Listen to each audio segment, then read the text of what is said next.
Masya Allah, Masya Allah. Bismillah. Kawan-kawan dah. Masya Allah, Bismillah. Assalamualaikum warahmatullahi wabarakatuh. Waalaikumsalam warahmatullahi wabarakatuh. Masya Allah.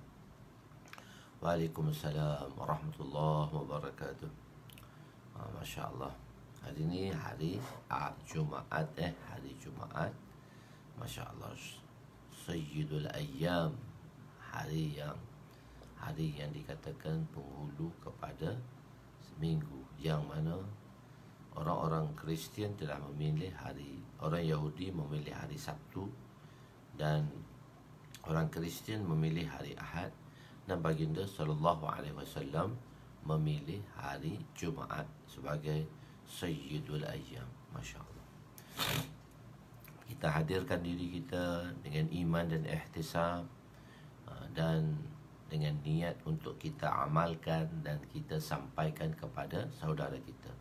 Jadi untuk kita tidak terlupa, terus kita tekan butang share supaya apa? Untuk kita amalkan dan kita sampaikan. Masya Allah. Waalaikumsalam warahmatullahi wabarakatuh. Masya Allah. Alhamdulillahilladzi ahyana ba'dama amatana wa ilaihin nusyur. Masya Allah.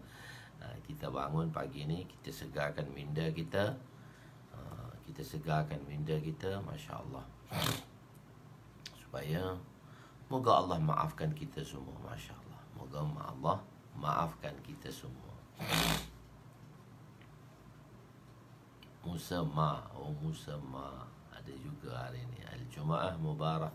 Masya Allah. Ya, hari ini kita berada. Bismillahirrahmanirrahim. Assalamualaikum warahmatullahi wabarakatuh.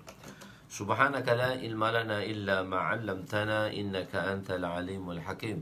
Wa la hawla wa la quwwata illa billahil aliyyil azim. Rabbi yassir wa la tu'assir wa tammim bil khair ya fattah wa bika nasta'in. Nahmaduhu wa nusalli wa nusallim ala rasulihil karim wa ala alihi وأصحابه الفاتحين بهديهم إلى الحقيقة المجادة. أما بعد، أعوذ بالله من الشيطان الرجيم. بسم الله الرحمن الرحيم. والعصر إن الإنسان لفي خسر إلا الذين آمنوا وعملوا الصالحات وتواصوا بالحق وتواصوا بالصبر. صدق الله العظيم. وقال النبي صلى الله عليه وسلم: لا يؤمن أحدكم حتى يحب لأخيه ما يحب لنفسه. وقال النبي صلى الله عليه وسلم: نضر الله امرأ سمع مقالتي فوعاها ثم أداها كما سمع رب مبلغ أو آمن سامع أو كما قال عليهم الصلاة والسلام. Jadi bersyukur kita kepada Allah Subhanahu Wa Taala kerana dengan rahmatnya, kerana dengan kasih sayangnya, Allah Subhanahu Wa Taala memberi peluang pada kita, dan Allah Subhanahu Wa Taala memberi ruang pada kita untuk kita menambahkan amalan-amalan ketakwaan kepada Allah, yang mana dengan sebab amalan-amalan ini Allah Subhanahu Wa Taala yang menyebabkan amalan-amalan ini menarik rahmat Allah SWT, supaya kita dan seluruh umat dilingkungi dengan rahmat dan taufiknya. Alhamdulillah, kita berada di muka surat 312, iaitu hadis yang pertama di dalam kita bab takdir, bab beriman dengan takdir. Masya Allah. Semalam telah kita definisikan apa itu takdir. Takdir ialah ilmu Allah.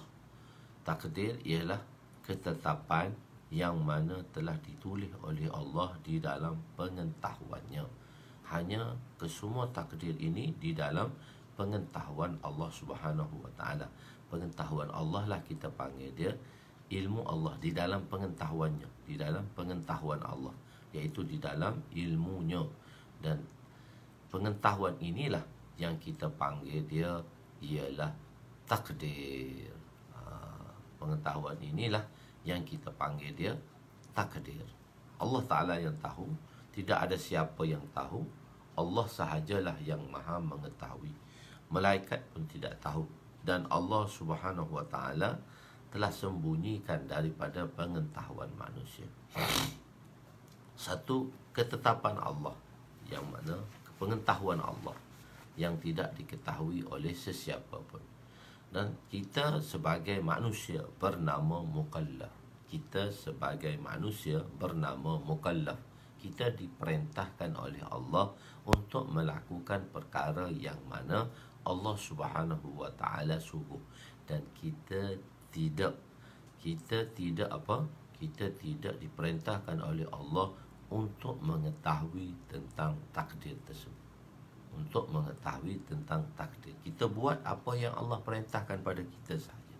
Dan kita beriman kepada Allah Subhanahu Wa Ta'ala. Dan juga kita manusia bernama mukallaf. Kita diperintahkan dan kita diberi pilihan.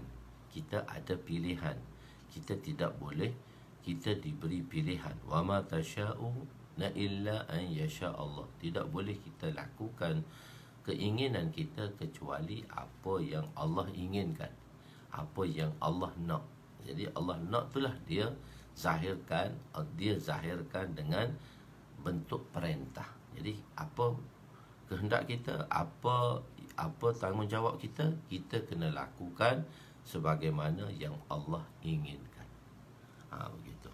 Dan kita kena beriman dengan takdir. Setelah kita berusaha, kita serah kepada Allah. Itu bukan lagi ketentuan kita. Nanti kita akan belajar tentang hadis-hadis. Apabila satu orang sahabat, nanti kita akan sebutlah nanti hadis itu akan datang di dalam bab ini. Jadi kita mengikuti sepenuhnya bab ini. InsyaAllah dengan itu Allah SWT beri sedikit kita kefahaman untuk kita memahami tentang perkara ini. Pertama, penetapan takdir 500 tahun sebelum kejadian langit dan bumi. Penetapan Allah dah tetap takdir tadi bagi semua makhluk ini ialah sebelum 500 tahun sebelumnya Allah mencipta langit dan bumi. Bismillahirrahmanirrahim. Wa an Abdullah bin Amr radhiyallahu anhuma qala Rasul sallallahu alaihi wasallam kataballahu maqadir al-khalaiq qabla an yakhluqa as-samawati wal ard bi 50,000 sanatin. Qala wa kana arshuhu 'ala al-ma' rawahu Muslim.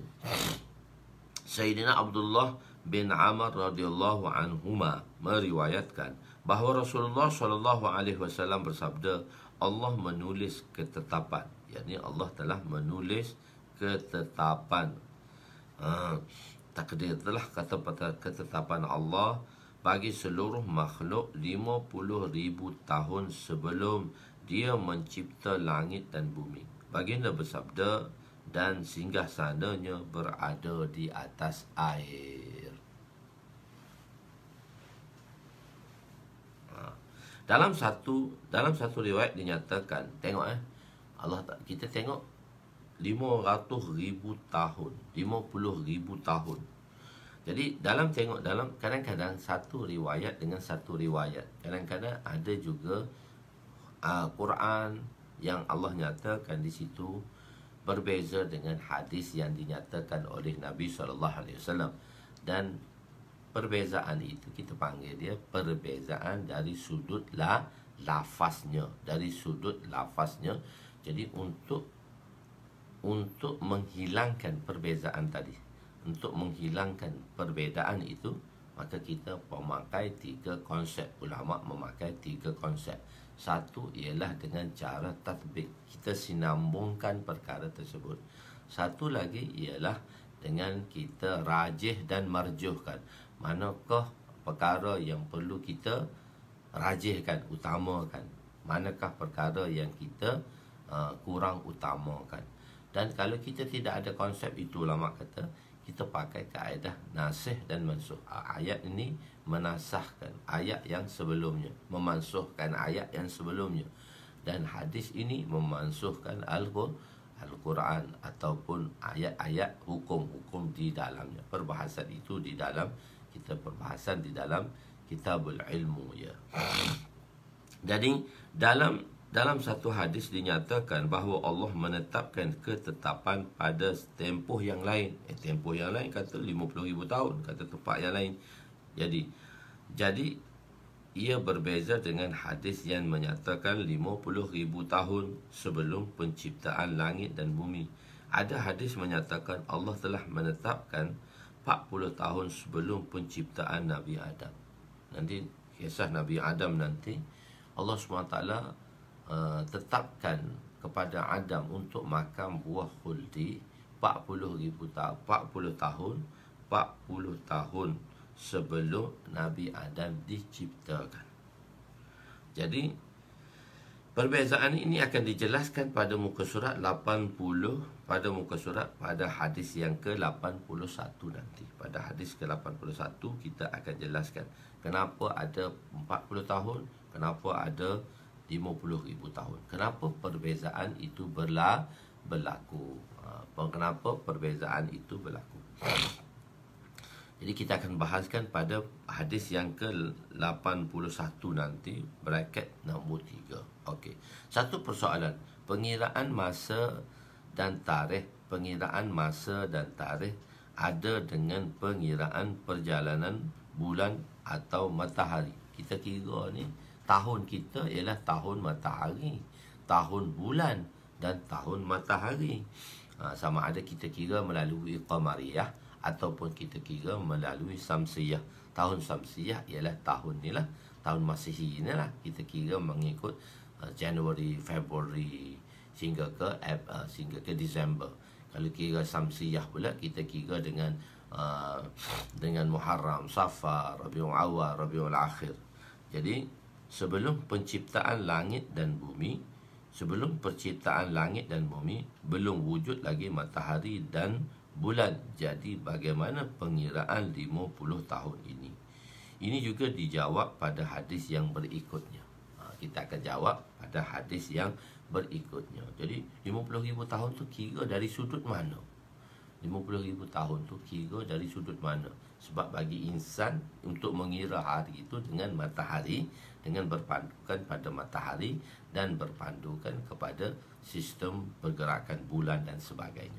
Tapi Allah mencipta 50,000 tahun sebelum Allah mencipta langit dan bumi.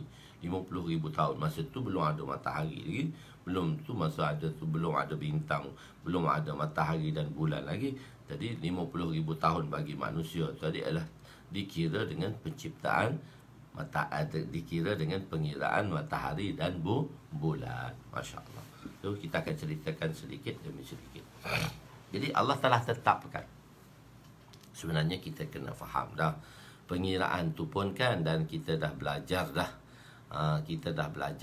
Kehidupan di dunia ini tidak boleh dibandingkan dengan kehidupan akhirat. Dan Allah SWT pun dah bagi tahu dah, satu kehidupan hari di akhirat sama dengan 1000 tahun pada pengiraan kita di dunia ini. Inna yawman 'inda rabbika ka'alfi sanatin mimma ta'udun. Sehari di sisi Tuhanmu sama dengan 1000 tahun pada pengiraanmu. So kita akan terangkan pada hadis yang akan datang nanti, yang seterusnya. Okey. Pada takdir pada setiap sesuatu. Jadi takdir ni Allah dah bagi pada setiap sesuatu. Bismillahirrahmanirrahim. Jadi kita diperintahkan oleh Allah Subhanahu Wa Taala untuk beriman dengan takdir. Kita diperintahkan, salah satu daripada rukun iman ialah kita beriman dengan takdir. Kita percaya kesemuanya itu ketetapan yang Allah telah tetapkan di dalam pengetahuannya, tidak siapa pun tahu. Wa an ibn Umar radhiyallahu anhuma qala Rasul sallallahu alaihi wasallam kullu shay'in biqadarin hatta al-'ajzu wal qaisu, rawahu Muslim. Sayyidina Ibnu Umar radhiyallahu anhuma meriwayatkan bahawa Rasulullah sallallahu alaihi wasallam bersabda, setiap perkara itu bersandarkan kepada ketetapan sehinggalah kelemahan, yakni di sudut kebodohan dan juga kepandaian. Lemah atau pandai, cerdik atau segala-galanya di dalam ketetapan Allah Subhanahu Wa Taala. Maknanya kita mula-mula sekali beriman. Hadis-hadis yang dibawa oleh pengarang ialah untuk kita pertama sekali tanam dalam diri kita bahawa kita beriman dengan takdir. Cuma macam mana untuk kita menjalani kehidupan, menjalani kehidupan supaya kita meyakini kesemuanya tadi adalah takdir Allah Subhanahu wa taala. Okey. Setiap perkara ini bersandarkan kepada ketetapan, sehingga sifat insan juga telah ditetapkan seperti cerdik, lemah, kuat dan sebagainya, sebagaimana yang telah disebut dalam hadis wafat Abdul Qais. Kan Abdul Qais tu kenapa dia kata kehebatan ini ada di dalam, kenapa Allah Ta'ala, Nabi kata itu adalah anugerah Allah yang dianugerahkan kepada kamu, dan kesemuanya itu yang telah ditetapkan oleh Allah. Ada orang mendapat sebahagian begini, ada orang mendapat sebahagian. Allah boleh buat apa yang dia kehendaki, dan tidak ada siapa boleh tanya Allah kenapa dia melakukan demikian. Tetapi Allah mengatakan bahawa kita akan disoal olehnya. La yus'alu amma yaf'alu, la yus'alu amma yaf'alu, hum yus'aluna la yus'alu. Tidak ada siapa pun yang boleh tanya kenapakah dia melakukannya. Jadi Allah Ta'ala kata tak ada siapa boleh tanya, la yus'alu, tiada siapa, la yus'alu, tidak ditanya, amma yaf'alu, tidak ditanya apa yang dilakukan olehnya. Maksudnya tak ada siapa boleh tanya kenapa dia buat macam ni. Hum yus'aluna, tetapi Allah mengatakan kita kesemuanya akan ditanya oleh Allah dengan apa yang kita lakukan. Allah akan tanya kita, tapi Allah kata engkau jangan tanya aku apa aku buat. Jadi kan kalau kita bos kata, kita akan tanya, bos kenapa buat benda ni? Jangan tanya, ni kerja orang tua aja, orang budak-budak tak boleh tanya.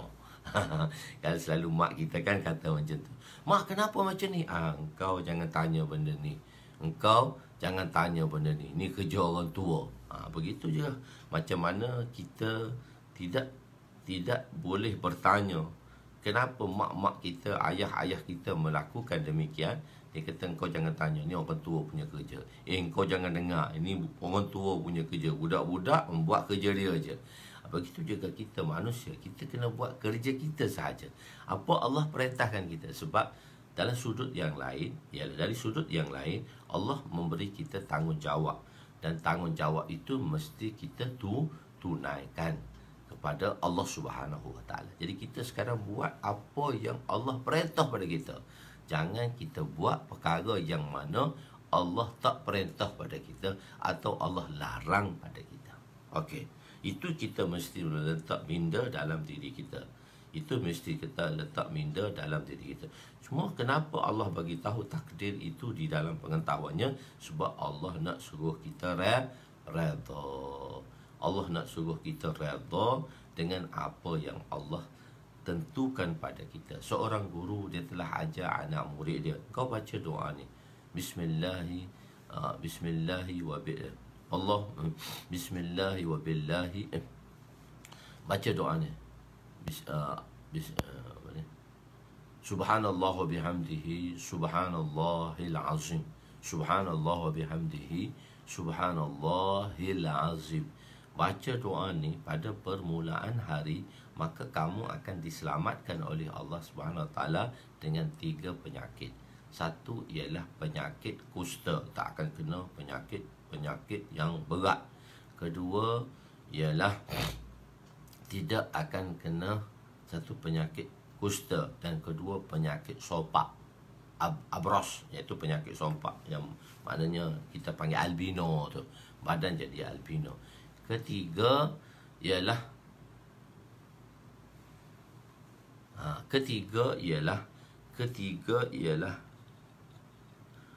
kamu akan diselamatkan daripada penyakit angin ahmar. Jadi selepas memberi doa tu kepada pelajarnya, selepas berapa lama tuan guru dia kena angin ahmar, tuan guru dia kena stroke. Jadi anak murid pergi tanya tuan guru dia, tuan guru, kenapa tuan guru bagi tahu kami kalau baca doa ni terselamat salah satunya daripada stroke, tapi kenapa tuan guru kena juga selepas ke tuan guru baca doa tadi? Dia kata itulah kita kena redha dengan takdir Allah. Pada malam yang mana aku nak kena stroke itu, Allah lupakan aku daripada membaca. Pada hari yang aku nak kena tu, Allah lupakan aku untuk bacakan doa ini.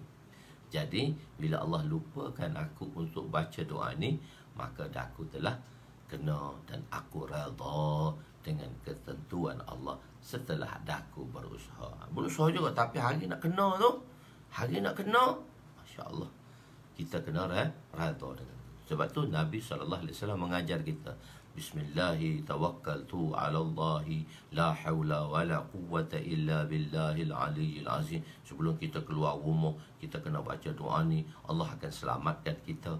Jadi kita buat persiapan, kita buat segala perintah yang mana Allah perintahkan pada kita melalui baginda sallallahu alaihi wasallam. Jadi barang siapa kalau naik kenderaan, Subhanallazi sakhara lana hadza wa ma kunna lahu muqrinin wa inna ila rabbina lamunqalibun. Alhamdulillah, Allahu Akbar. Subhanaka inni zalamtu nafsi faghfirli wa innahu la yaghfiru dzunuba illa anta. Lepas kita baca satu doa lagi dalam ayat Quran, wa ma qadarullaha haqqa qadrihi wal ardu jami'a qabsatuhu yawmal qiyamati was samawati matwiyatun bi yaminihi subhanahu wa ta'ala amma yushrikun. Dalam menerangkan ayat ini, wa ma qadarullah ni, kata Sayyidina Abdullah bin Abbas, siapa baca doa ni, Allah akan selamatkan semua kenderaannya. Allah SWT akan selamatkan dirinya. Allah SWT akan selamatkan orang yang bersama dengannya. Jadi bermakna ini satu insurans. Satu kita ambil insurans tu, ini kita ambil doa-doa ni sebagai satu insurans. Tapi kenapa kena? Kena itu ketetapan Allah Ta'ala yang mana Allah dah tetapkan. Jadi kita kena redha dengan takdir. Sebab tu kita kata kita beriman dengan takdir. Satu hari, Ustaz baca doa ni, kenapa Ustaz berlanggar? 3-4 tahun lepas saya naik motor, mungkin Seri Petaling saya naik motor je, senang nak pergi, tak payah naik kereta. Naik motor satu, sebelum tu kan kat Seri Petaling tu ada satu Shell dan satu Shell, dan BP tu kat luar ni satu Shell ni, belakang kita punya atas ada satu Shell dan juga Petron, kata stasi minyak Shell dengan Petron. Jadi ada satu kereta makcik keluar, anti keluar. Jadi saya tengah bawa motor, dia keluar. Saya tengah bawa motor, dia keluar. Dia keluar tak tengok lah. Saya pun paling tempat lain. Saya tengok, Allah, kereta ada depan dah, dia keluar dah. Brom. Saya pun tak ada apa. Saya langgar kereta tadi. Bam! Saya langgar kereta tadi. Saya jatuh. Makcik tu terkejut. Dia kata, okey. Pak Ustaz, okey. Anti Cina tu. Dia kata saya okey. Tapi bila saya bangun tu, alah, tangan aku patah lah.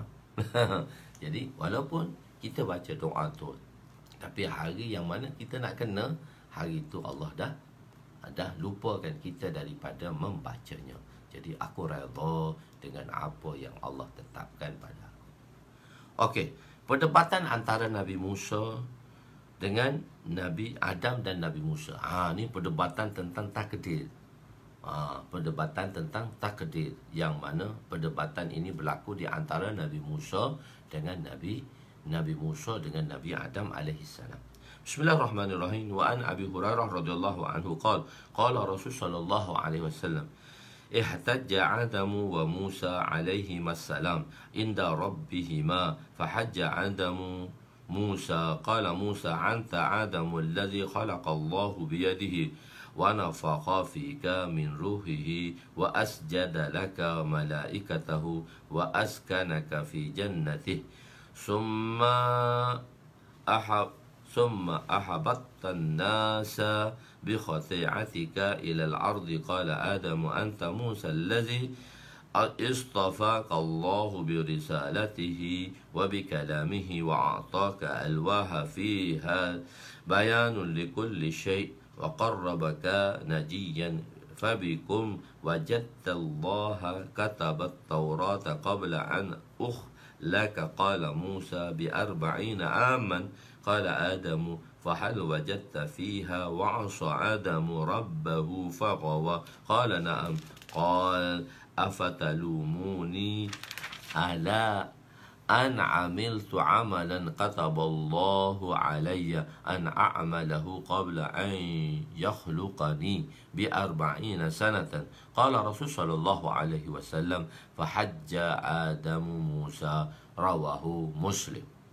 Sayyidina Abu Hurairah radhiyallahu anhu meriwayatkan bahawa Rasulullah sallallahu alaihi wasallam bersabda, Nabi Adam telah berhujah, telah bermunazarah, telah berdebat.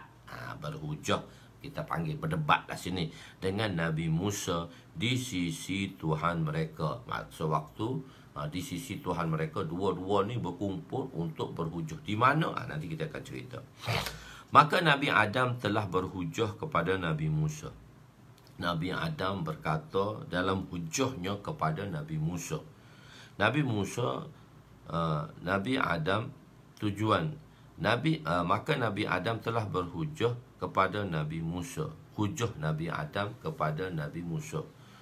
Maknanya apa hujah Nabi Adam yang Nabi Adam kemukakan hujah tadi?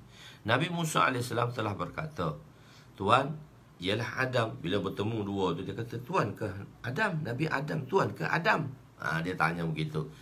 Yang Allah telah mencipta Tuan dengan tangannya, iaitu dengan kudratnya, dan meniup pada roh Tuan, dan meniup pada Tuan roh daripadanya. Roh minhullah. Saya terjemah lafzi saja di sini.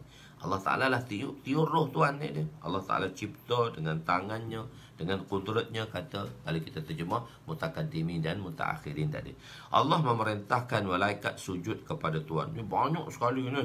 Apa yang Allah bagi pada Tuan ni terlalu banyak nikmat ini. Allah cipta Tuan, dan selepas tu Allah perintahkan malaikat untuk sujud pada Tuan. Dia telah, dan Allah tetapkan Tuan di syurganya. Kemudian Tuan telah menurunkan manusia. Dia telah menetapkan Tuan di syurga. Tapi cuma masalahnya, Tuanlah yang menyebabkan kita semua manusia ni terpaksa turun kat dunia. Sepatutnya duduk dalam syurga. Tuan manusia ke dunia dengan kesilapan Tuan. Dengan kesilapan yang telah dilakukan oleh Tuan. Dia terjemah dulu. Kata Nabi Adam, Tuankah Musa? Sebelum jawab tu dia nak tanya dulu, demo ke Musa? Gitulah kalau kita bahasa Kelantan. Tuankah Musa? Siapa tu Nabi Musa tu?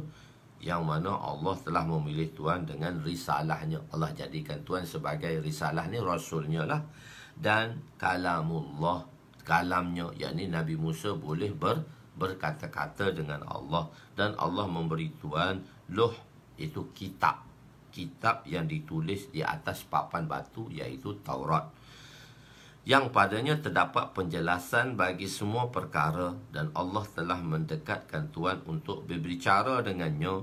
Berapa lamakah Tuan mendapati Allah menulis di dalam Taurat sebelum aku dicipta? Berapa lama dalam Taurat tu tulis Adam ni akan makan buah khuldi sebelum dia diciptakan?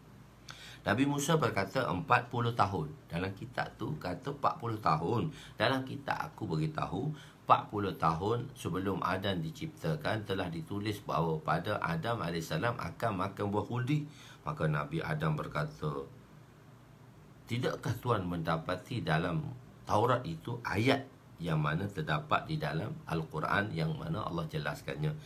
Wa 'asa Adamu rabbahu faghawa.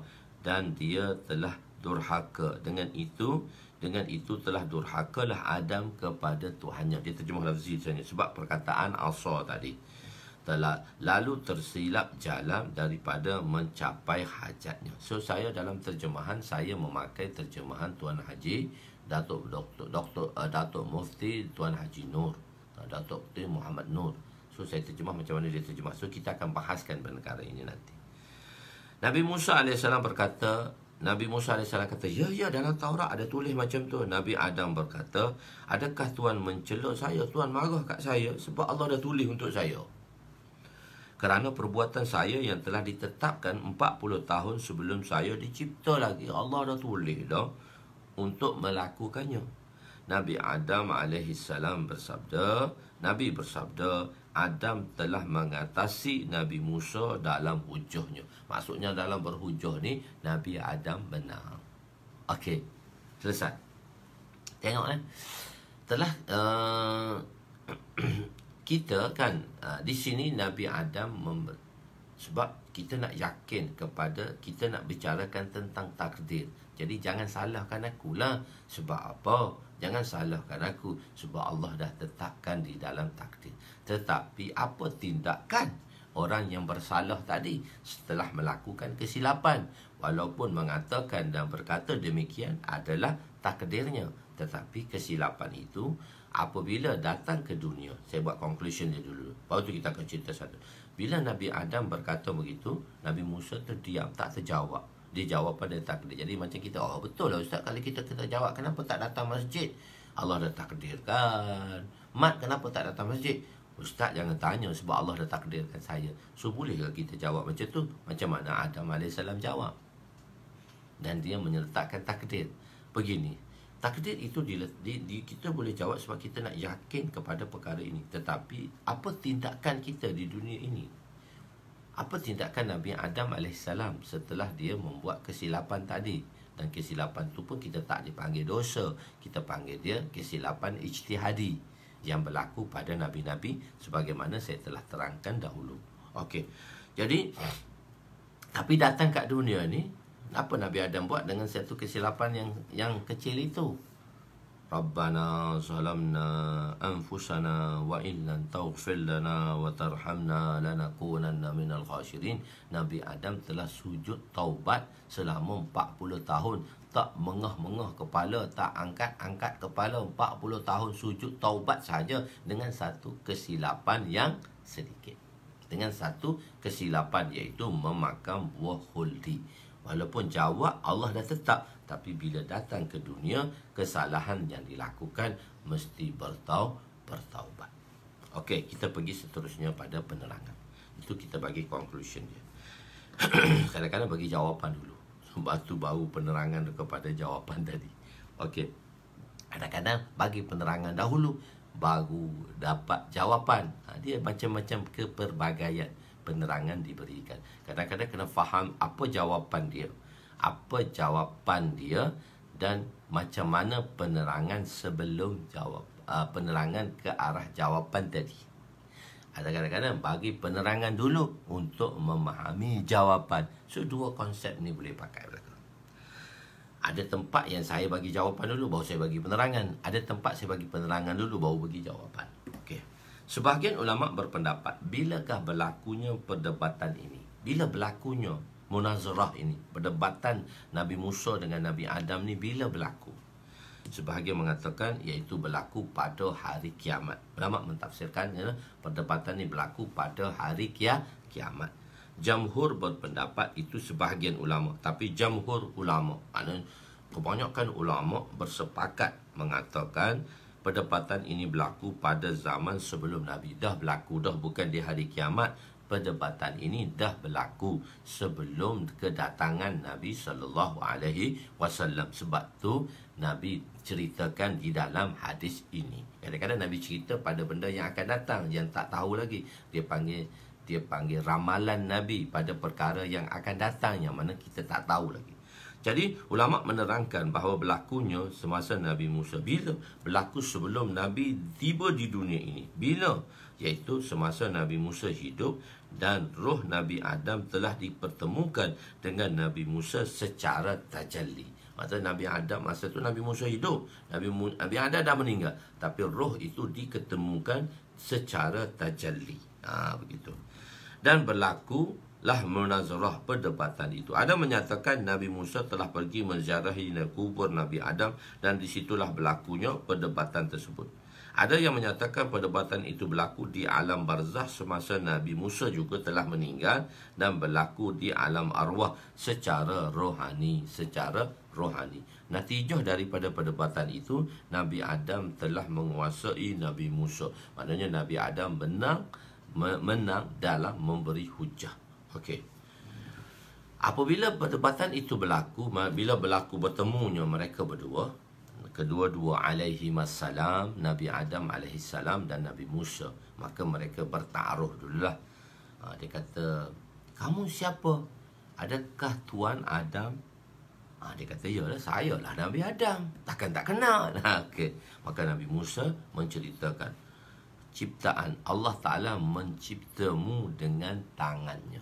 Maksudnya, satu ciptaan yang khusus di sini. Pendapat mutakaddimin, ulama yang sebelum kurung keempat hijrah. Sebelum keempat hijrah. Maknanya kurung keempat ni, iaitu ulama-ulama pendapat mutakaddimin. Mutakaddimin ialah golongan, sebab kita dah bagi tahu dari sudut akidah dua golongan ulama. Ulama-ulama mutakaddimin, mereka yang terdahulu. Ulama-ulama yang terdahulu, mutakaddimin, dan ulama-ulama mutaakhirin yang terkemudian.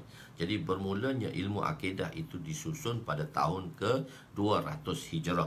Disusun kembali dalam bentuk penulisan untuk memahami hakikat tauhid, untuk memahami tauhid, iaitu akidah. Dulu tak disusun, tapi sudah ada. Jadi sebab itu ilmu tauhid ni bukan ilmu sifat 20 ni, bukan ilmu baru. Ilmu tak ada zaman Nabi. Nabi tak mengajar sifat wujud, qidam, baqa, mukhalafathu ta'ala lil hawadis. Itu bid'ah tu, kata sebahagian daripada mereka-mereka yang mendakwa bahawa belajar ilmu tauhid tadi ialah tajalli. Itu apa? Maksudnya tajalli ni, macam mana Allah Subhanahu Wa Taala telah tajallikan nur dia kepada Nabi Musa alaihissalam. Nabi Musa dia secara tajalli, Allah hadirkan mereka berdua tadi. Allah hadirkan. Jadi Allah tajallikan nur dia. Allah hadirkan nur tadi. Allah tajalli ni secara rohani lah, secara rohani. Benda ni berlaku secara rohani. Okey. Dalam bentuk rohani, bukan dalam bentuk jasmani, tetapi berlaku dalam bentuk sudut rohani. Rohani. Nabi kan ada mi'raj rohani dan ada mi'raj jasmani. Jadi berlakunya mi'raj kepada Nabi rohani dan jasmani di malam mi'raj. Kadang-kadang berlakunya mi'raj tadi rohani, secara rohani. Jadi tajalli ni maksudnya lebih kurang begitulah, dalam bentuk rohani. Mereka kedua-duanya dalam bentuk arwah, dalam bentuk roh.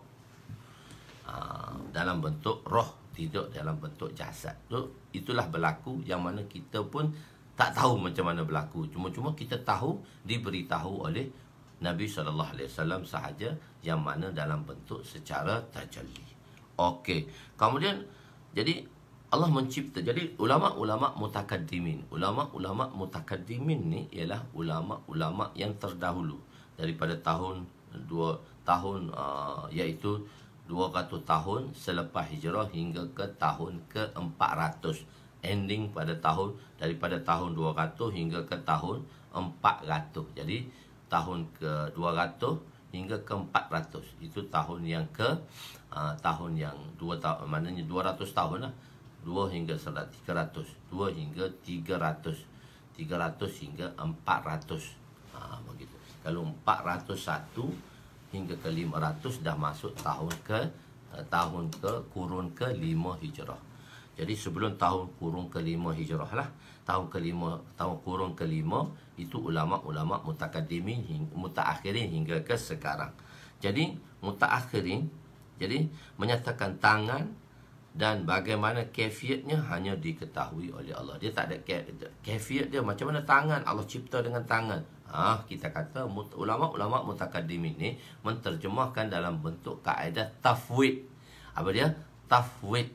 Tafawaw ya dot tafwid. Apa maksud tafwid? Macam mana Allah tulis, dia terjemah macam tu. Tangan-tangan. Apa maksudnya? Wallahu a'lamu bimuradihi. Hanya Allah sahaja yang tahu makna maksudnya. Kita serah ke Allah Ta'ala. Kita tak perlu tahu macam mana maksud dia.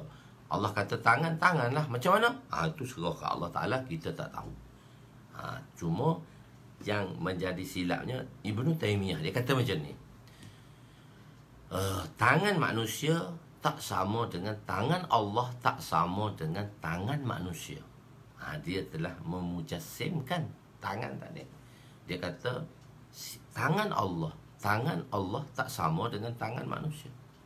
Apa yang ada pada makhluk tak sama apa yang ada pada zatnya. So dia kata tangan manusia berbeza dengan tangan Allah. Jadi dia telah menjisimkan tadi. Ibn Taymiyah dia telah menjisimkan tadi. Telah menjisimkan tadi. Walaupun tangan itu tak sama dengan tangan manusia. Bila manusia, dia kata mana? Bila manusia, kita bila sebut tangan daripada jari sampai lengan, ini tangan. Jadi dan dia kata zat Allah tu mukhalafatuhu ta'ala lil hawadis, bersalahan Allah sesuatu dengan sesuatu yang baru. Maka dia kata Allah kata tangan. So dia maknanya tangan Allah tak sama dengan tangan manusia. Jadi bila kita sebut tangan, dia telah menjisimkan tangan tadi. Dia telah menjisimkan zat Allah itu. Bagi ulama mutakaddimin, dia terjemah sahaja. Dia kata terjemah tangan. Apa maksud dia? Wallahu a'lamu bimuradihi. Allah sahaja yang tahu apa maksud tujuan dia.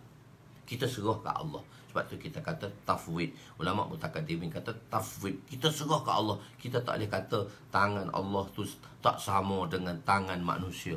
Kita tak kata macam tu. Tangan Allah tak sama dengan tangan manusia. Kita kata jadi yang ulama Ibn Taymiyah tu kata tangan Allah tu dia tak sama dengan tangan manusia. Tapi adalah tangan tapi tak sama. Mukhalafatu tak. Itu telah menjisimkan. Allah tadi dia tidak qabuli jihah. Kita tak boleh jisimkan dia. Tapi banyak kan tasawur manusia begitulah. Bila tangan tu nampak tangan. Walaupun tak sama. Tapi dia kata ada tangan. Sedangkan Allah itu maha suci. Allah itu daripada segala-gala yang menyerupai manusia. Okey. Jadi ulama mutakaddimin menterjemahkan tafwid. Terjemuh saja tangan dalam bentuk lafzi. Tangan lah. Macam mana? Itu kita serah Allah Ta'ala. Jadi baru ni salah faham kan. Ingat tangan Allah tak sama dengan tangan manusia. Sudah Allah ada tangan jugalah tapi tak sama. Macam mana bentuk dia tak sama? Tak boleh. Kita kata tangan lah. Tangan. Ulama kata mutakaddimin kata tangan tu serah ke Allah Ta'ala. Kita tak boleh jisimkan dia. Kita tak boleh nak bandingkan dengan manusia. Jadi kalau kita kata tangan Allah tak sama dengan tangan manusia, kita dah jisimkan tu. Kita telah menjisimkan dia. Tangan Allah tak sama dengan tangan manusia. Allah pun ada tangan tapi tak sama. Tapi kita telah jisimkan lah. Tak boleh. Bila ulama mutakaddimin kata tak. Kita serah aja. Kita sebut tangan macam mana? Kita serah aja. Jadi kita tak jisimkan. Ulama-ulama mutakaddimin tak jisimkan. Sebab dia kata serah ke Allah Ta'ala. Dia bukan kata tangan Allah tu tak sama dengan tangan manusia. Jadi bila sebut tangan tu, jadi menjisimkan dah benda tu. Itu yang jadi mujassamah tu. Dia telah jisimkan. Walaupun kata tak sama. Tapi telah menjisimkan. Kita ahli sunnah wal jamaah, kita tak jisimkan Allah. Kita tak menjisimkan Allah SWT. Sebab Allah tadi mukhalafatuhu ta'ala lil hawadith, bersalahan Allah SWT dengan sesuatu yang baru. Jadi kita tak jisimkan dia. Itu ulama mutakaddimin. Maka terjemah konsep ini kita panggil dia tafwid. Kita panggil konsep ni tafwid. Okey. Kedua ialah ulama-ulama yang 500 tahun kebelakangan. 500 tahun ke-5 Hijrah sampai ke akhirnya kita panggil ulama mutaakhirin. Ulama mutaakhirin menterjemahkan ayat-ayat mutasyabihat ini dengan konsep ta'wil. Ta'ain waw ya lam, ta'wil.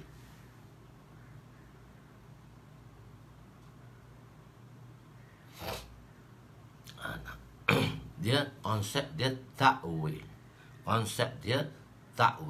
Tuan-tuan jangan tanya banyak lagi. Tuan-tuan kena faham dulu macam mana nak melihat, macam mana dengar orang cakap melihat wajah Allah. Manusia tidak boleh melihat wajah Allah di dunia ini. Yang boleh melihat wajah Allah ialah di dunia ini Nabi SAW sahaja. Itu pun perbahasan di kalangan ulama. Ini perbahasan di kalangan ulama. Kita telah bagi tahu. So kita faham ini. Kita tuan-tuan faham satu persatu. Tuan-tuan jangan tanya lagi pemahaman yang lain. Jadi tuan tanya benda lain, jadi kita nak terang benda ni, tuan-tuan dengar dengan tawajuh dulu. ada tempat yang belum kita lagi terang lagi, nanti tuan-tuan akan faham. Jadi jangan tanya dah persoalan sebelum diberi penerangan. Tadi diberi jawapan dulu, baru nak beri penerangan. Ni ada juga dalam bentuk, iaitu tuan-tuan dengar dulu. Lepas tu jangan tuan-tuan tangan tengah-tengah tadi tanya. Dengar dulu, faham dulu konsep ni. Allahu Akbar. Jadi kedua ialah yang dipakai oleh terjemahan ulama-ulama mutaakhirin, iaitu ta'wil. Ta'wil ni maksud dia tafsir lah, ada penjelasan. Ta'wil ni wa'alimna ta'wil, wa'alimna ta'wil, iaitu apa dia? Wa'alimna ta'wil.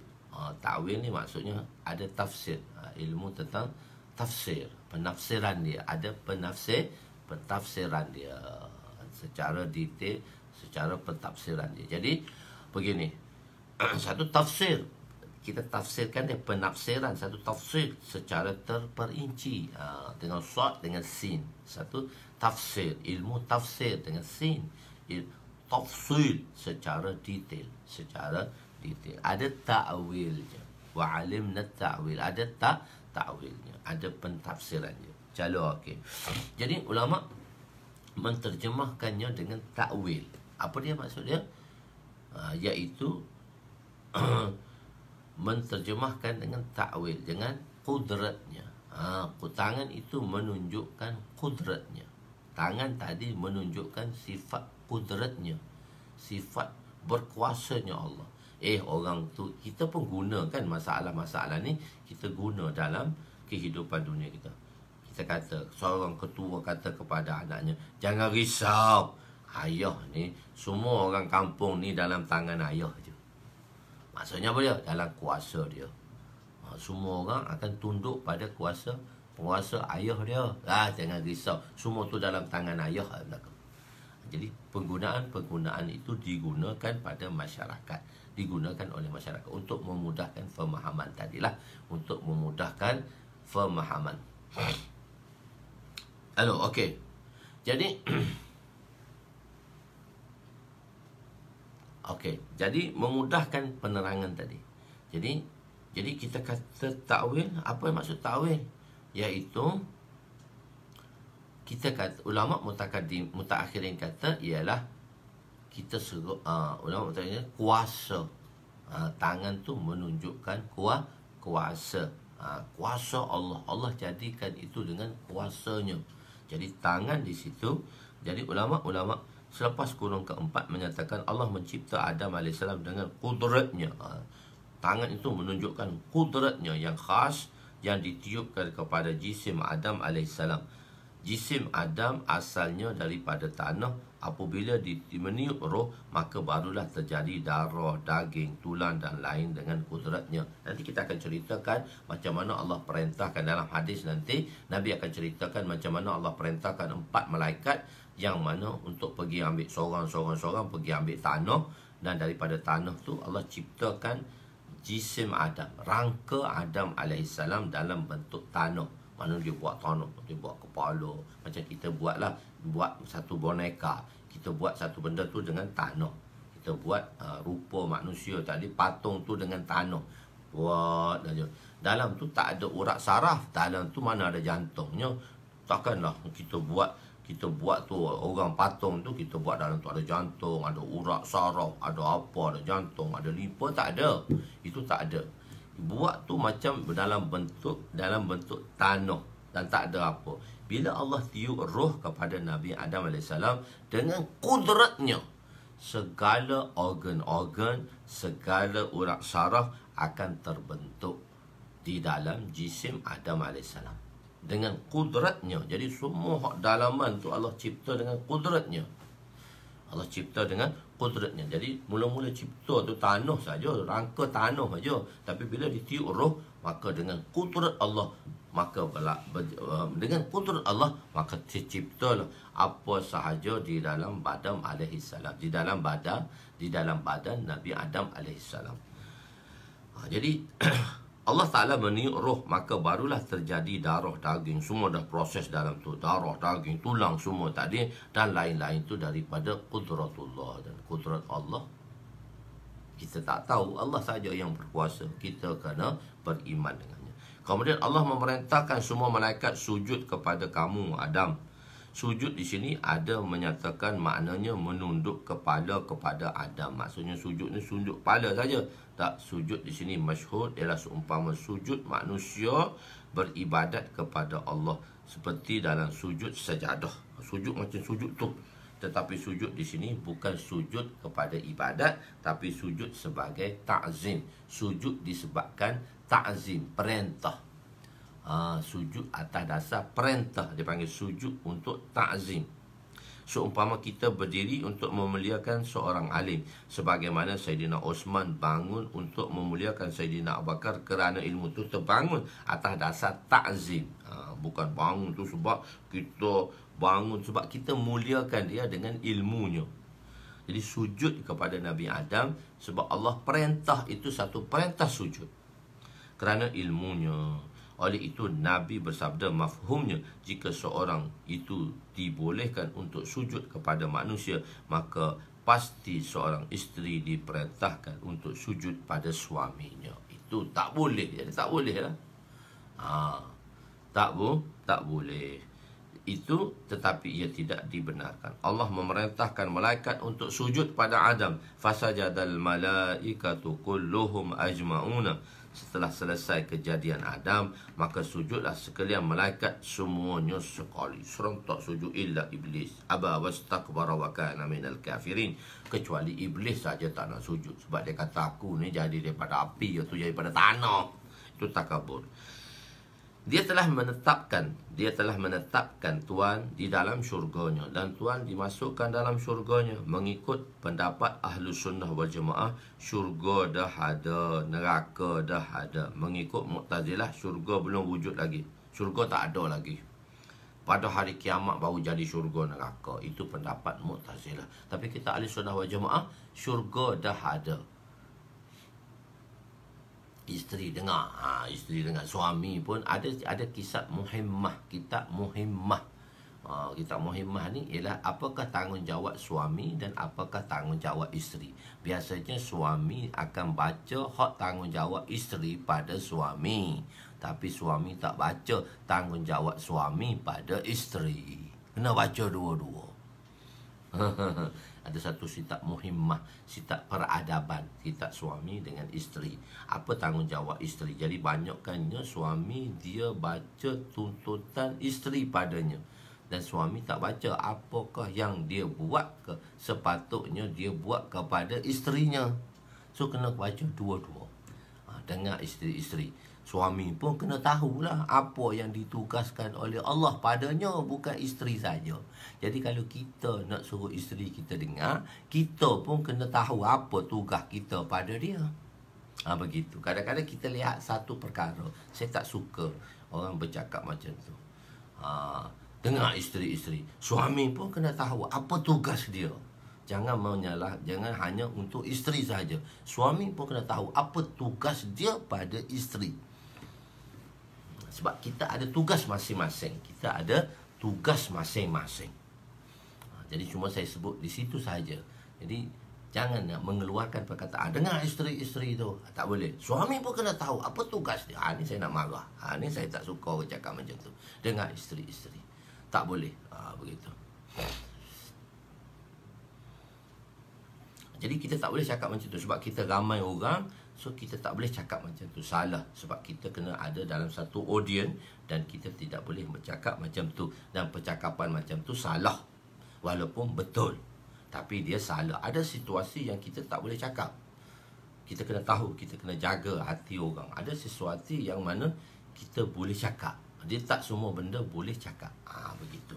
Jadi semua dengar dulu. Jadi bila saya sebut satu jumlah muqtaridah, jumlah yang agak terkeluar daripada perbincangan, maka jumlah tu dengar saja. Dipanggil, kita dalam konsep dalam pengajian ialah bahasa kita ni dipanggil jumlah muqtaridah. Bila kita sebut tentang satu jumlah, satu sentence ayat yang mungkin terkeluar daripada topik, so topik tu diamlah, dia tak nak cerita pun. Mungkin dia ada jumlah tu, hubungan tu tak ada kesinambungan pun dalam topik yang nak diceritakan di sini. Begitu. Itu salah satu adab dia lah. Jadi bukan dengan isteri-isteri. Suami pun kena tahu apa tugas dia pada isteri-isteri. Jadi Allah Ta'ala kata al-tayyibuna lit-tayyibat. Hak baik tu untuk orang yang baik, untuk orang yang baik saja. Lelaki yang baik untuk wanita yang baik. Wanita yang baik untuk lelaki yang baik. Kalau kita nak isteri yang baik, kita kena jadi baik. Kalau kita nak isteri yang bagus, kita kena jadi isteri suami yang bagus. So, isteri tak akan jadi bagus tanpa kita tak akan dapat yang bagus kecuali kita orang yang bagus. Itu Allah Ta'ala kata dah. At-tayyibuna lit-tayyibat. Orang yang lelaki yang baik itu untuk wanita-wanita yang baik. Jadi kita suruh isteri kita jadi baik. Kita pun waklung pak daga. Kita suruh jadi isteri kita tu, kita suruh jadi isteri kita tu apa dia tu, Rabi'atu Adawiyah, tapi kita waklung pak daga. Mana bolehnya waklung pak daga, tak boleh kahwin dengan orang. Jadi kita yang baik, Allah SWT kita jadi kita baik, maka kita jadi kita baik, maka Allah akan sediakan kita untuk mereka yang baik. Wanita-wanita yang baik untuk lelaki-lelaki yang baik.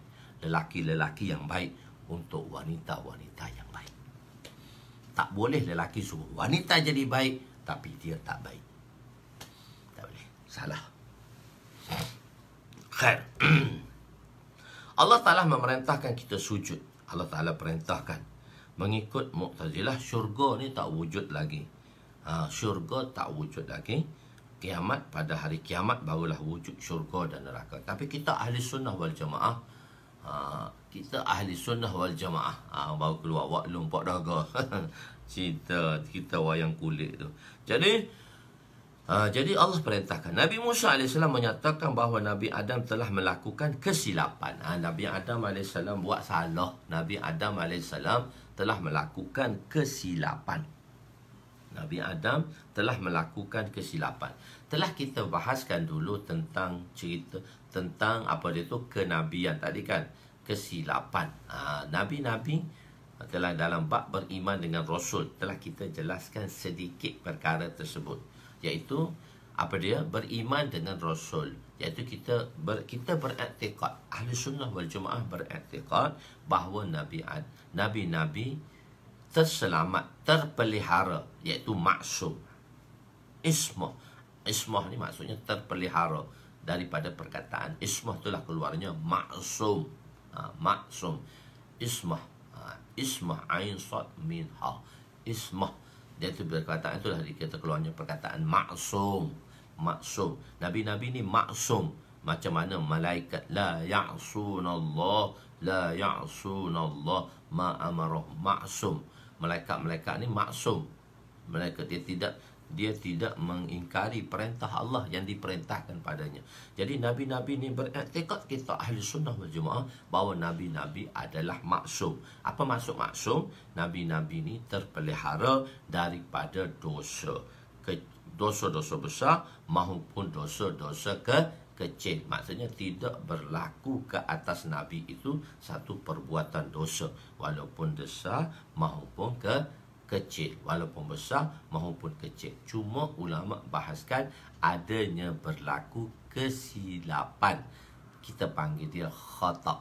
Ada juga berlaku kesilapan, tetapi kesilapan itu tidak dikira dosa. Itu kita panggil dia khata' ijtihadi. Berlakunya kesilapan ijtihad. Dan kesilapan ijtihad ni ada dua. Satu, kesilapan ijtihad pada nabi-nabi, dan kesilapan ijtihad pada ulama-ulama, iaitu fuqaha yang mengeluarkan hukum di dalam berpandukan kepada Al-Quran dan hadis dengan kaedah-kaedah lughatu Arabiyah sahihah. Dengan kaedah-kaedah lughatu Arabiyah sahihah dan maqasid yang telah digariskan oleh ulama di dalam melakukan istinbat tersebut mengenai hukum-hukum.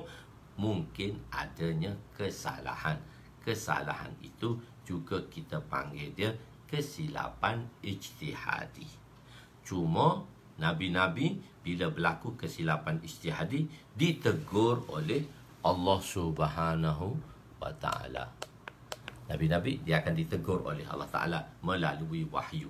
Cuma fuqaha ini tidak ditegurkan oleh Allah Ta'ala, tak diperbetulkan. Sebab wahyu, pengutusan wahyu sudah berakhir dengan berakhirnya Nabi-nabi. Okey, dan berakhirnya Rasulullah, maka tidak ada lagi ilmu melalui wahyu akan disampaikan melalui Jibril alaihissalam. Jadi pembetulan kesilapan itu tidak cuma Nabi kata, di dalam bab ijtihad ni ulama-ulama fuqaha akan mendapat satu ganjaran jika dia terkhata, jika dia khata di dalam membuat sesuatu hukum. Tapi jika dia sawab, betul, dia akan mendapat dua ganjaran. Khata pun satu, kalau betul sawab, waw alif ba sawab, akan mendapat dua ganjaran. Tapi akan berlakunya kesilapan ijtihadi kepada nabi-nabi.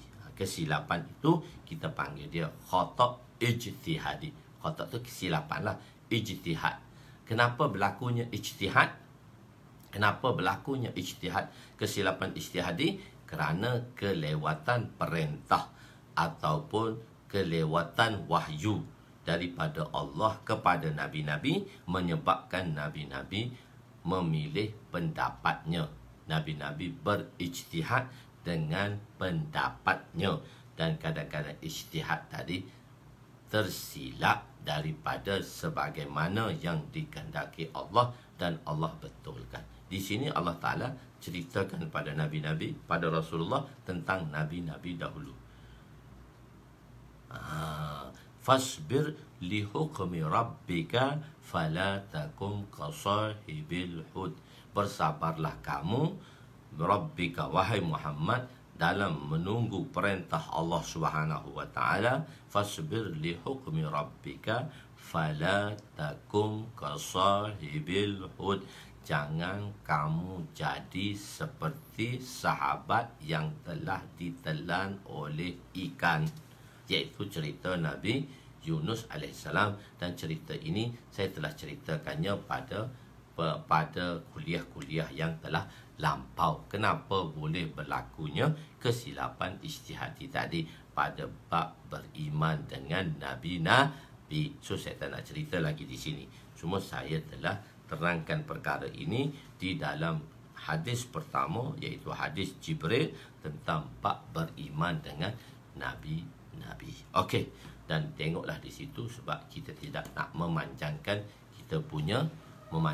dalam penerangan tadi. Okey.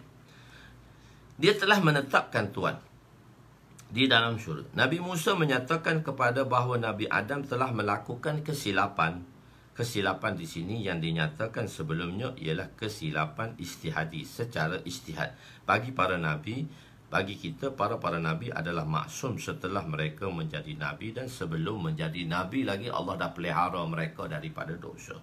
Kenyataan Nabi Musa bahawa disebabkan kesilapan itu Nabi Adam dikeluarkan daripada syurga. Adam AS dia ada punca jugalah, dia ada punca sebab Tuhan buat silap lah kita semua anak cucu ni kena duduk di dunia, tak boleh duduk kat syurga. Begitu. Kesilapan ini berlaku kerana syaitan telah memutarbelikkan perkataan bahawa Tuhan dilarang daripada dekat, tidak dilarang memakan. Perintah Allah Ta'ala kepada Nabi Musa, Nabi Isa, Nabi Adam AS, la taqraba hazihi syajar. La taqraba. Kamu berdua Musa, kamu berdua Adam dan isteri kamu, taqraba. Jangan kamu berdua ni la taqraba hazihi syajar, mendekati pokok tadi. Maksud kita, bahasa Al-Quran ni mubalaghah, tak boleh dekat. Jangan mendekati zina. Bukan maksudnya berzina tu boleh. Jangan mendekati pokok. Bukan mendekati pokok. Pokok pun tak boleh dekat. Dekat pun tak boleh. Benda-benda lain tak boleh lagi lah. Dia kata ada terbelik. Dia kata suruh dekat, jangan dekat. Kalau dekat, kamu akan pergi dekat, kamu akan makan. Maksud dekat tadi, jangan sampai makan. Kalau kamu makan, ada rahsia dia di situ. Jadi bila kamu makan, maka kamu akan kekal. Dia putar alam. Banyak putar alam, banyak berbelit, banyak takwil, banyak putar alam. Lalu Jadi kesilapan ini berlaku kerana syaitan telah memutarbelikkan perkataan bahawa Tuhan dilarang daripada dekat, tidak dilarang makan. Syaitan inilah kerjanya memutarbelikkan perkataan. Mereka yang suka memutarbelik perkataan ialah mereka yang melakukan amalan syaitan.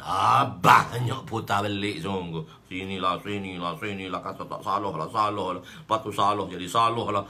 Banyak putar alam sungguh.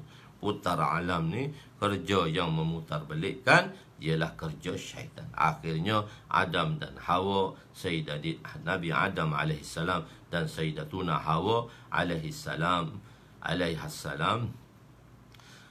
telah memakan buah larangan itu. Makanlah habis tercabut. Buah khuldi itu apa? Buah khuldi, buah kekal. Orang kata buah khuldi, makan buah khuldi. Buah khuldi itu apa? Dalam tafsir menyatakan buah khuldi itu gandum. Buah khuldi itu apa dia? Gandum. Buah khuldi ni ialah gandum. Tengok saya tulis dalam bracket di atas perkataan gandum tu ada 42. Ada nombor 42. Jadi dalam nombor 42 tu tengok bawah dia hasyiah. Kita tak panggil footnote, kita panggil dia hasyiah. Hasyiah. Jangan kata footnote, hasyiah. Sila lihat tafsir Ibnu Katsir, tafsir Mafatihul Ghaib Imam Ar-Razi, tafsir Ibnu Katsir, dan tafsir Mafatihul Ghaib Imam Razi dan lain-lain tafsir-tafsir yang muktabar mengatakan, mentafsirkan khuldi tadi gandum, buah gandum. Bukan beras, bukan padi, gandum. Bukan bali, gandum. Okey. Apabila mereka memakannya, maka terlucutlah pakaian syurga dan diturunkannya di dunia. Kata Nabi Musa, disebabkan kesalahan itulah kami juga dikeluarkan ke dunia, jika tidak kami ini penghuni syurga. Sebab Tuan lah makan sangat buah khuldi. Allah dah larang, dah jangan dekat, makan, habis kita. Jadi Nabi Adam letak kesalahan, Nabi Musa letak kesalahan tu pada Adam. Tu Adam, kau lah makan ni, Tuan lah makan buah khuldi ni, semua kita kena keluar daripada syurga. Nabi Adam naik semangat lah. Dia jawab selalu lah, tak Syekh jawab selalu naik semangat. Jawab Nabi Adam, Tuan kah Musa? Sebelum jawab tu tanya dia, betul kah Musa ni? Dia kata, iyalah Musa banyak cakap ni.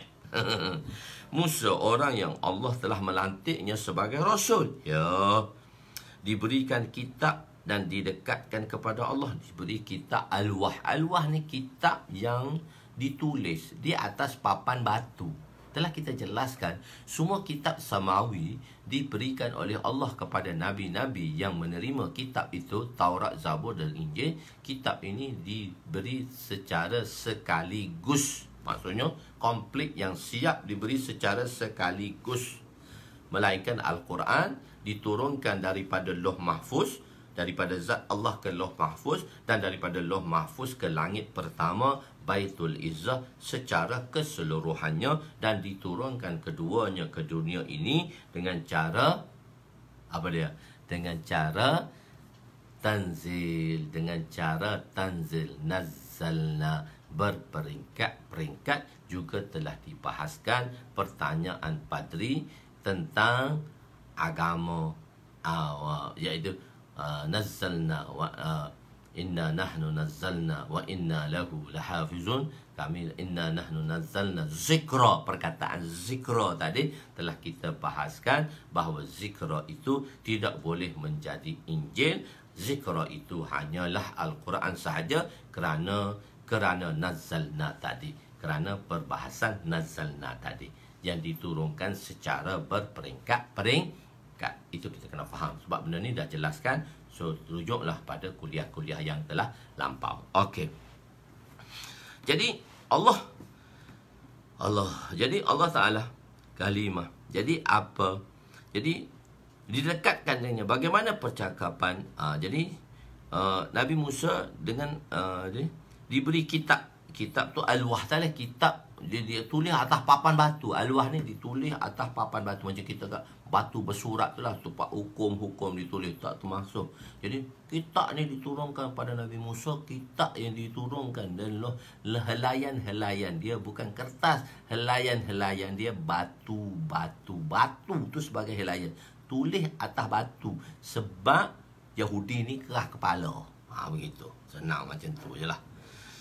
Jadi kitab itu didekatkan dan didekatkan kamu kepada Allah Subhanahu Wa Taala, dan Allah Subhanahu Wa Taala telah berbicara dengan kamu secara tajalli. Nabi Musa AS nak pergi ambil kitab, so Allah Taala kata kalau kau nampak tajalli aku ni pada bukit tu dan kamu tak akan berubah daripada situ, bila Allah pancarkan tajalli dia pada bukit Tur Sina dengan cahaya tadi, maka Nabi Musa AS pengsan. Dan semua pengikut dia yang 70 orang, ada pendapat kata 40 orang, semua mati terus sebab tidak boleh melihat nur tajalli tadi.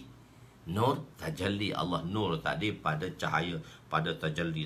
Sebab Nabi-Nabi kekuatannya adalah berapa? 4,000 lelaki dunia. Telah kita jelaskan juga kenapa Nabi-Nabi mempunyai kekuatan 4,000 lelaki dunia. Sebab tu tak mati. Kekuatan dia hebat. Kerohanian Nabi-Nabi itu seperti jasmaninya seperti 4,000 lelaki dunia. Okey.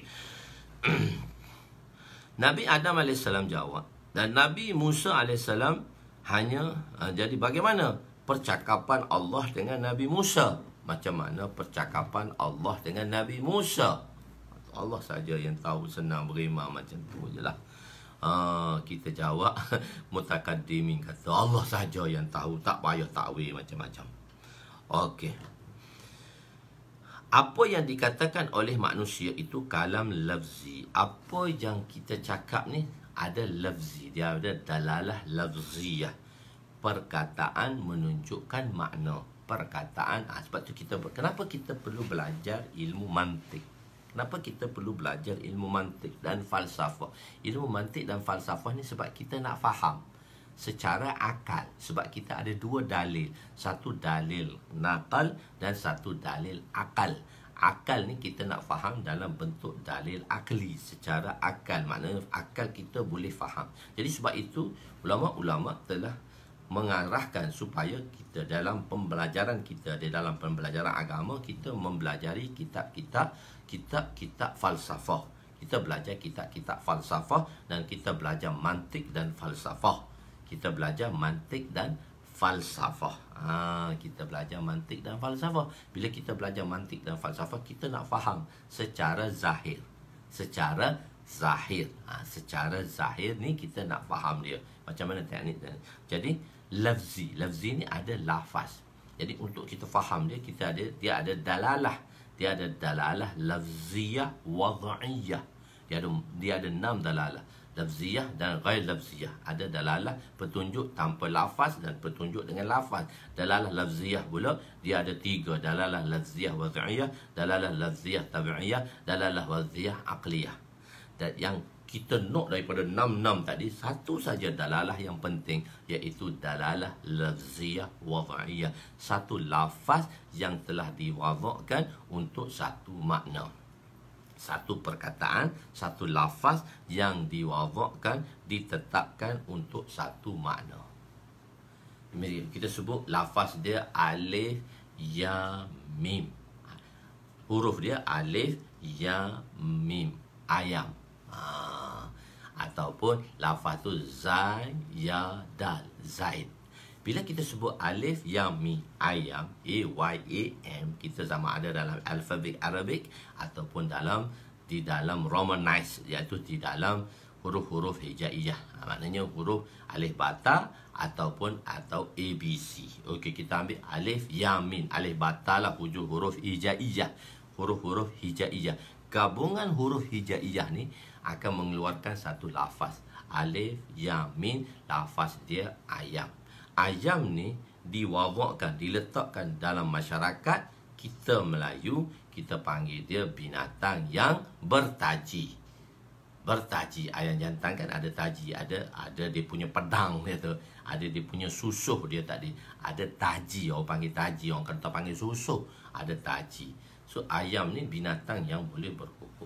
So semua orang faham wadha' dia ialah untuk seekor binatang yang berkaki dua, yang berkepok. Binatang berkaki dua yang berkepok, itu dipanggil wadha'. Orang telah letakkan perkataan tu, lafaz tadi menunjukkan makna. Iaitu bila kita sebut alif ya mim, ayam maknanya seekor ayam. Seekor ayam. Bukan alif tu kepala, ya tu badan, mim tu ekor. Tak. Alif tu kepala ayam, ya tu badan ayam, mim tu ialah ekor ayam. Tak, alif ya mim tu satu lafaz yang telah diwadakkan untuk satu makna, iaitu maknanya seekor ayam. Yang mana kita tahu dunia kita, okey, kita duduk dalam satu kelompok yang kita telah wazakkan ayam tadi pada satu ekor binatang yang berkaki dua dan berkepok. Okey, kita bina satu masyarakat baru, kita letak dia di satu pulau. So kita kata ayam tu diwazakkan pada seekor binatang yang berkaki empat dan mengebek. Kambing tu kita panggil dia ayam. Jadi orang kampung akan kenal orang situ oleh kerana dia diajar bahawa alif ya mim tu ayam, tapi makna dia kambing. Makna dia kambing. Itu wadha'. Macam ada anak saudara kita, anak buah saya, masa kecil tu duduk kat Kuala Lumpur. Tengok anjing, tak pernah tengok lembu. Tengok anjing besar-besar. Anjing kan besar-besar kat Kuala Lumpur ni, anjing besar-besar. Balik kampung, kat rumah kampung atuk, kampung nenek, dia kata, anjing. Budak kecil tu kata, anjing. Sebab dia tu tengok anjing hari-hari kat Kuala Lumpur. Balik kampung, lembu tu dia kata anjing. Anak lembu tu dia kata anjing. Anjing, ayah khas anjing, dia kata. Bukan anjing lah, Man. Itu anak lembu. Oh, so anak lembu dia dipanggil anjing sebab dia duduk kat Kelantan ni tengok, dia duduk kat KL ni tengok anjing. Tengok kat kampung tu ada anak lembu. So kita mengajar ilmu mantik dan falsafah untuk kita faham. Akal lah. Akal ni nak faham benda-benda nakal nanti. Supaya apa? Supaya kita dapat memahaminya. Sebab tu ilmu mantik dan falsafah diperkenalkan. Ilmu Yunani tadi diperkenalkan di dalam masyarakat. Bukan ilmu Yunani itu ilmu hikmah. Tak, ilmu hikmah tu Quran dan hadis. Yu'ti hikmata man yasha' faman yu'tal hikmata faqad utiya khairan katsira. Telah kita jelaskan sebelum ini. Macam anak saya macam kecil. Betul lah. Sebab dia duk tengok. Itu kita tak kata tu anjing tu lembu tu anjing tu lembu. Tak. Cuma dia tengok tu dia kata macam tu. Okey. Jadi tengok Jadi perkataan tadi. Jadi berada dalam benuk fikiran. Jadi kalam lafzi. Lafzi ni perkataan yang kita ucapkan. Jadi benda yang kita ucapkan, dia dah ada huruf dah. Huruf hijaiyah dah. Dia ada huruf hijaiyah. Dia ada huruf hijaiyah. Perkataan lafzi tadi. Jadi nanti kita akan beritahu kalam lafzi dan kalam nafsi. Di sini tuan-tuan kena faham dulu perbahasan kalam lafzi dan kalam nafsi. Sebab Mu'tazilah tidak menerima kalam nafsi. Dia hanya menerima kalam lafzi. Sebab tu perbahasan Al-Quran, adakah Al-Quran itu makhluk atau tidak? Sebab atas dasar kalam lafzi. So saya nak berhenti di situ dulu. So panjang sikit perbahasan dia. Takdir ni baru mula-mula. So saya nak berhenti di situ dulu. Di dalam kalam lafzi. InsyaAllah kita sambung pada hari Isnin. Kalam lafzi. Kita sambung pada hari Isnin tentang kalam lafzi. So kita sebut sikit tentang kalam lafzi dan kalam nafsi. So baru kita boleh faham perbahasan dengan Nabi, perbahasan di antara dengan Imam Ahmad rahmatullah alaih dengan ulama-ulama mereka-mereka yang berfahaman beraliran Mu'tazilah. Mu'tazilah kata Quran makhluk. Kita ahli sunnah wal jamaah kata Quran bukan makhluk. Perbezaannya lafzi dan nafsi. Kita ada dua-dua, satu lafzi pun ada, nafsi pun ada. Mu'tazilah dia tidak boleh menerima kalam nafsi, dia hanya ada lafzi. Sebab itu dia kata Quran makhluk. Topik berat dia topik takdir ni memang berat. So tuan-tuan membuka minda. Saya nak cakap dengan santai-santai. InsyaAllah kita jumpa hari Isnin. Esok insyaAllah kita jumpa pada di daurah. Sebenarnya daurah tu telah tutup.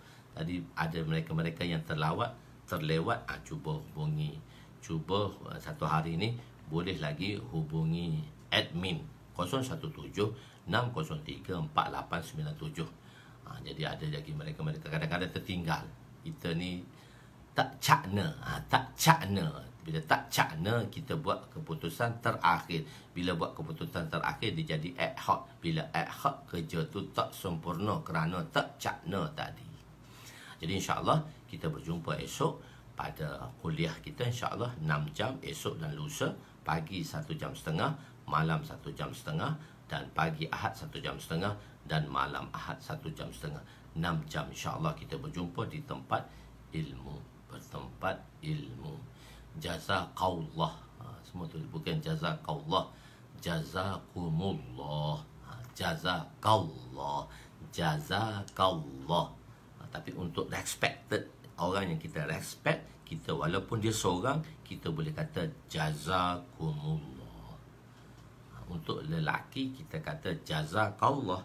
Untuk wanita kita kata jazakillah. Tapi untuk orang ramai kita kata jazakumullah. Tapi perkataan jazakumullah ni plural untuk orang ramai, tapi kita boleh guna untuk bahasa respect, untuk respected, untuk kita respect seseorang, kita kata jazakumullah. Dengan perkataan plural, dengan perkataan jamak jazakumullah. Jazakallah. Jim, zai, alif, kaf. Jaza tu fi'il, ka tu maf'ul bihi, iaitu dhamir mansub muttasil. Dhamir mansub muttasil. Oh, dhamir mansub muttasil pula apa? Jazakumullah. Okey, untuk respect lah. Tuan-tuan nak panggil saya jazakallah pun tak kisah. Tapi saya nak beritahu, bila kita nak respect seorang, kita kata jazakumullah. Pada wanita jazakillah. Tapi untuk kita wanita juga bahasa jazakumullah patutnya jazakunnallah. Jazakunnallah untuk wanita ramai. Tapi kita guna juga perkataan untuk respect. Walaupun dia seorang wanita, boleh kita kata jazakumullah. Jazakumullah. Begitu. Wallahualam. Yang baik itu daripada Allah, yang kurang itu daripada kelemahan saya. InsyaAllah kita bertemu di daurah. Saya harap insyaAllah di daurah kita akan habiskan Kitabul Ilmu dalam masa 6 jam tu, insyaAllah. Dan untuk daurah yang seterusnya 27 dan 28 Mei nanti, kita akan mulakan dengan Kitabut Taharah jilid kedua. Jilid pertama ni kita santai dengan umum, insyaAllah. Boleh Wallahu a'lam. Aku qouli hadza, astaghfirullahal azim li wa li walidayya wa li jami'il muslimina wal muslimat wa lil mu'minina wal mu'minat al ahya'i minhum wa amwat bi rahmatika ya arhamar rahimin. Ya awal al-awwalin wa ya akhir al-akhirin wa ya dzal quwwatil matin wa ya rahimal masakin wa ya arhamar rahimin. Zalamna anfusana wa in lam taghfir lana wa tarhamna lanakunanna minal khasirin. Rabbana atina min ladunka rahmatan wa ahyi' lana min amrina rashada. Allahumma ighfir lana dhunubana wa wasi' lana khalaqana wa tajib lana kasabana wa kanni'na bima razaqtana wa la tuzhib talabana ila shay'in sarraftahu anna. Wa sallallahu ala sayyidina Muhammadin wa ala alihi wa sahbihi ajma'in walhamdulillahi rabbil alamin. Taqabbalallahu minna wa minkum ya karim.